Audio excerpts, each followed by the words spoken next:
ভাই কত নিছে এটা? 3,90,000।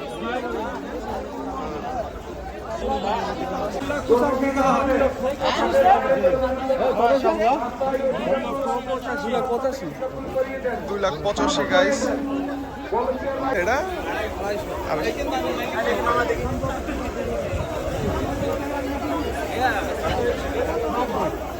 কত নিল কাকা এটা? 1,95,000। আরে সে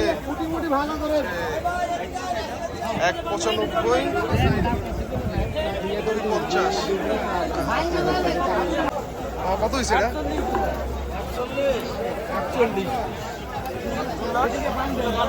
2,48,000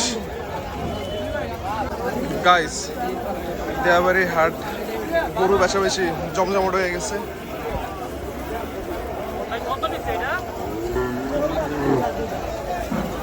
এটা 2,48,000 টাকা পড়ছে। এটা 1,53,000, এটা 2.5 লাখ।